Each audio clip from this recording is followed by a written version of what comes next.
Guys, welcome sa aking video. Karong adlaw guys, magluto ta og munggo. Sinabawang munggo ang atong lutuon karon guys. Pero sa dili pa ta magluto guys. Shout out muna kay Kinabuhing Tambok Vlog. Hello sa imuha ma'am. Daghan kayong salamat sa pag-comment ma'am, sa pagsuporta ug sa pagtan-aw nimo sa akong mga video. Daghan kayong salamat nimo ma'am. Salamat usab guys sa akong mga nag-subscribe, sa akong mga subscriber. Daghan kayong salamat sa mga nag-like, comment at nag-share sa akong mga video. Daghan jud kayong salamat sa inyong suporta mga ma'am sir. So karon guys, naakoy kanang mga teknik kung sa pagluto og kanang munggo bitaw nga atong palamion.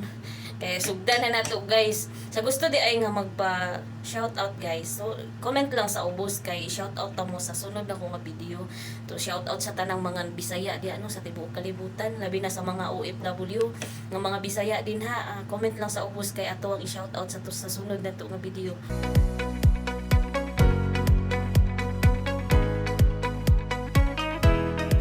Una natong gibuhat mga ka-atimers, naglata o sa taog munggos. Unya ato sanang ipadaplin kay magluto taog atong mga sangkap. Isunod na dayon nato mga ka-atimers ang paggisa sa atong sibuyas. Ang luto nga munggos mga ka-atimers, dugay yun siya maluto no kay latan pa manggod ang munggos usa nato siya lutoon sa mga lamas. Paghuman nato og luto sa sibuyas guys, gisunod na dayon nato ang atong kamatis. Nya pagkauman ilunod na nato to ato ang nilatan nga munggos no.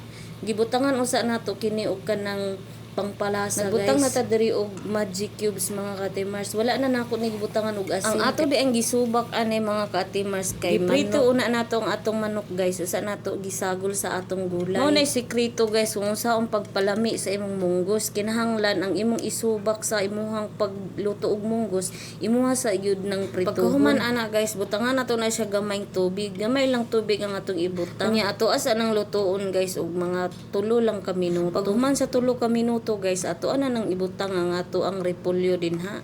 Wala man gud tay kamunggay, nindot unta guys kung naay kamunggay kay lami, mas lami jud ang kamunggay jud ani og mga tangkong or mga unsa din ha sa labi na ang saluyot. Siyempre guys, dili nato kalimtan ang ato ang hot chili. Ingon ani ra kadali mga ka-atimers ang magluto og munggos. Luto na ni siya mga ka-atimers, ato na ni siyang ibalhin sa atong food warning. Ingon ani lang kadali ang atong sinabawang munggo guys. Daghan kayong salamat sa inyong paglantaw mga ka-atimers. Kung nakagusto ka sa akong mga video guys, please share, like, comment. Ug palihog ko og kanang subscribe guys para updated ka sa akong video sunod. Ug ayaw kalimot guys, kung gusto ka magpa-shoutout sa sunod na ko nga video, i-comment lang din na nga shoutout Ate Mars. Daghan kaayong salamat ug malipayong adlaw kanatong tanan. Takita ta sa sunod ako nga video. Bye bye.